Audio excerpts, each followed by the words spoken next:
ଜୀବନଟା ସାରା ସବୁବେଳେ ଖରାପ କର୍ମ କଲୁ, ସାରେ ଭଲ କର୍ମ କର, ଭଲ ମଣିଷ ଥରେ ହେଇଯା। ଭଲ ମଣିଷ ହେଲେ ବାପ ମାଆଙ୍କର ନାଁ ବଢ଼ିବ, ଗୁରୁଜନମାନଙ୍କ ଠାରୁ ସମ୍ମାନ ପାଇବୁ, ଗୁରୁଜନମାନଙ୍କ ଠାରୁ ଆଶୀର୍ବାଦ ପାଇବୁ, ସମସ୍ତେ ଭଲ ଭଲ ବୋଲି କହିବେ। ଯେବେ ଖରାପ କର୍ମ କରିବୁ ତତେ ସବୁବେଳେ ତାଙ୍କର ଅଭିଶାପ ପଡ଼ୁଥିବ। ଏଇଟା କ'ଣ ଠିକ୍? ତେଣୁ ତୁ ଭଲ ପଥକୁ ଯା, ଭଲ କର୍ମ ଟିକେ କର, ଭୋଗ ବିଳାସରେ ନ ମାତିକି ଭଲ କର୍ମ କର, କିଛି ସତ୍ସଙ୍ଗ କର, କିଛି ଜ୍ଞାନ ପଥରେ ଆଗେଇ ଯା।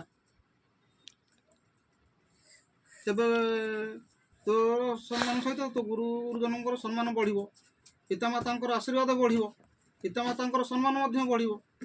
ତୁ ଯଦି ଖରାପ କର୍ମ କରିବୁ ତୋ ନାଁ ପଡ଼ିବା ସହିତ ତୋ ଗୁରୁଜନ ତୋ ପିତାମାତାଙ୍କର ନାଁ ବି କଳଙ୍କିତ ହୋଇଯିବ, ତାଙ୍କ ନାଁ ପଡ଼ିଯିବ। ତେଣୁ ତୁ କ'ଣ ଏହା ଚାହୁଁଛୁ ତୋ ଗୁରୁଜନଙ୍କର ତୋ ପିତାମାତାଙ୍କର ସମ୍ମାନ ତଳୁ ଯାଉ? ତେଣୁ କଥା ମାନ, ଅପଥରୁ ସୁପଥକୁ ଚାଲିଆ।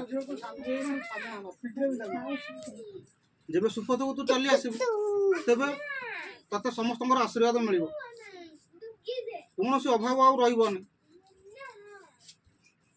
ତେଣୁ ମୋ କଥା ମାନ, ଭଲ ପଥକୁ ପଳିଆ।